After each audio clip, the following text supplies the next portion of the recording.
Kamu lagi apa sih? Ini lagi ujian tugas tentang kancil. Hah? Kancil? Emang ada? Ada.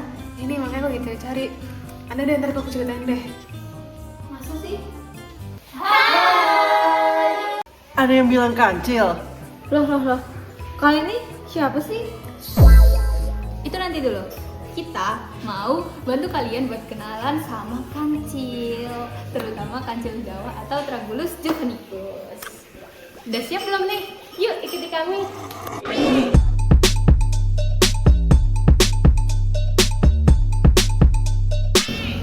Itu?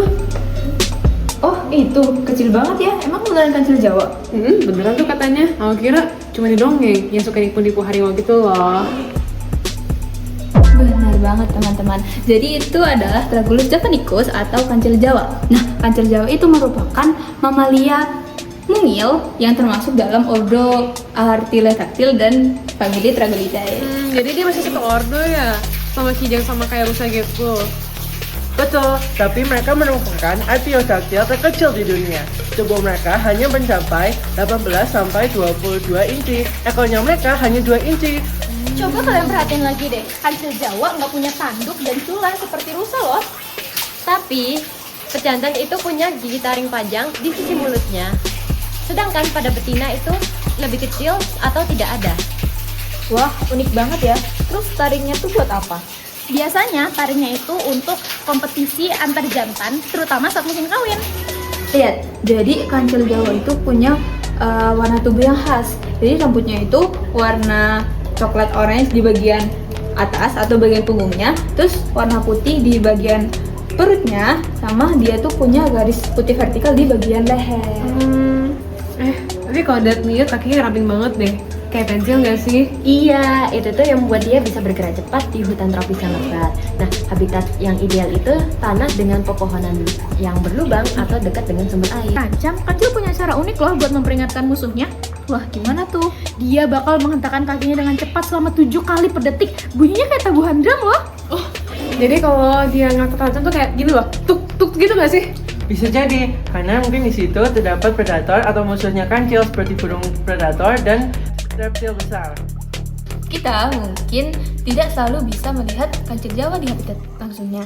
Tapi, tahukah kamu keberadaan kancil Jawa bisa dilacak dari jejak-jejak yang mereka tinggalkan? Para peneliti bisa mengenali keberadaan satwa liar dengan penemuan tidak langsung seperti jejak kaki, bulu, feses, dan bangkai hingga tulang. Contohnya, fesesnya mereka itu terlihat kecil, lonjong, dan biasanya ditemukan di semak-semak atau di jalur yang sering mereka lewati. Contoh lainnya adalah kakinya mereka tampak mungil dan pasangan ciri khas dari langkah mereka yang cepat namun berhati-hati. Tak hanya itu, bangkai satwa juga bisa menjadi sumber informasi penting loh. Karena bangkai satwa bisa membantu peneliti untuk mengidentifikasi spesies, bahkan mengetahui penyebab kematian, dan juga bahkan kondisi lingkungan satwa itu hidup. Lalu ada bulu dan rambut. Berdasarkan Law et al., struktur mikroskopusnya dapat membedakan antara satu spesies dengan yang lainnya. Lalu tak kalah penting yaitu tulang.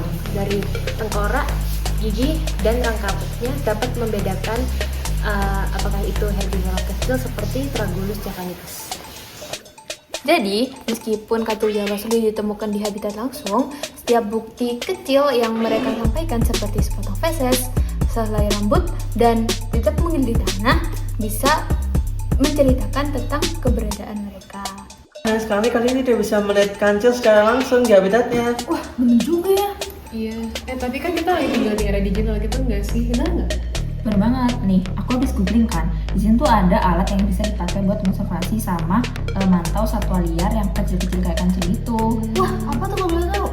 Ini contohnya ya, ada audio mode yang bisa digunakan buat merekam suara dan mengidentifikasi suara itu dari vokalisasinya. Terus ada juga drone kayak small multi rotor UAV yang punya kamera thermal buat survei udara, deteksi satwa liar, sama pemetaan. Tapi kayak kamera trap juga bisa dipakai juga nggak sih? Itu tuh biasanya buat pengamatan ekologi kayak keragaman hayati, terus bisa buat juga makin perilakunya si kancil juga, benar nggak sih? Nah, iya itu. Kok kamu tahu sih? Ada deh, kayak banget. Menarik juga. Alat-alat ini bisa dipakai untuk tempat-tempat konservasi. Juga bisa untuk mengamati habitat satwa liar secara tidak langsung. Jadi guys, Tragos javanicus itu beneran ada di Indonesia. Bahkan Indonesia mengatur undang-undang untuk itu. Pada dasar hukumnya, Tragos javanicus itu diatur dalam Undang-Undang Nomor 50 Tahun 1990, yang dimana itu tentang konservasi sumber daya hayati dan ekosistemnya. Di undang-undang itu diatur dalam pasal 20 sampai 23. Lalu gimana nih kalau semisal warga Indonesia masih ada yang melanggar pasal-pasal tersebut? Jadi diatur juga dalam pasal 40 ayat 1 dan ayat 2 itu diatur tentang jika ada yang melanggar, pada pidana itu bakal diberikan sanksi, yaitu berupa maksimal penjara 5 tahun dan denda hingga 100 juta rupiah. Nah, peraturan-peraturan itu tuh ditegaskan lagi lewat Peraturan Menteri Lingkungan Hidup dan Kehutanan Nomor Peraturan 20 tahun 2018 dan Nomor Peraturan 106 tahun 2018. Nah, di situ itu lebih dijelaskan lagi dan dirincikan. Pada dasar lampirannya itu terlampir juga nama Tragos javanicus yang termasuk ke dalam satwa liar yang dilindungi. Nah, di peraturan yang Nomor Peraturan 106 tahun 2018 itu dijelaskan kembali bahwa kita tuh dilarang memperjualbelikan, melukai, membunuh, dan pokoknya suatu hal yang bisa merusak telur atau sarang dari satwa liar tersebut. Untuk pelaksanaan di lapangan tentang penanganan satwa liar ini itu diatur oleh Direktorat Jenderal Konservasi Sumber Daya Alam dan Ekosistem atau KSDAE. Itu tuh bakal digunain sama orang-orang yang bakal menangani kasus tentang satwa liar ini. Nah, SOP-nya itu diatur dalam tiga sumber ya. Kalian pasti kepo kan gimana sih langkah-langkah atau peraturan-peraturan kalau kita tuh menangani kasus-kasus tentang satwa liar. Bentar, aku bacain dulu. Jadi tahap yang pertama itu adalah tahap persiapan. Di situ tuh nanti kita bakal identifikasi lokasi di mana kasus itu atau laporan tersebut terjadi.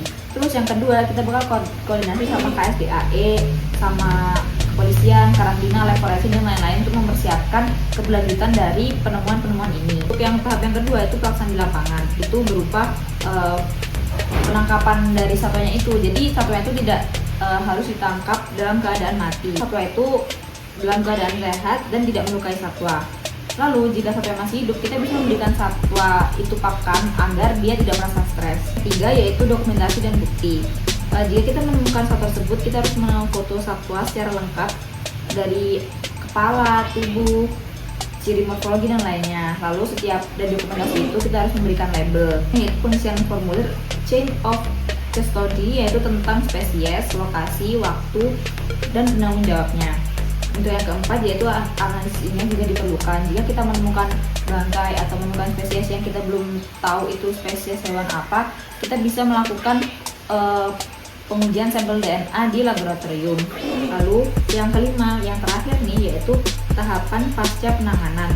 Untuk semua foto, data, dokumentasi itu diserahkan kepada pihak yang memiliki kewajiban seperti Balai KSDAE atau penyidik yang lainnya. Tujuannya dilakukan SOP tersebut itu supaya jelas bahwa satwa yang ditemukan, misalnya contohnya Tragos javanicus, itu bisa tetap dilindungi dan tetap hidup di habitat aslinya tanpa terganggu oleh aktivitas manusia. Jadi kayak gitu ya satu Jawa tuh. Ya ternyata lucu juga ya, unik juga ternyata. Sampai jumpa di petualangan berikutnya.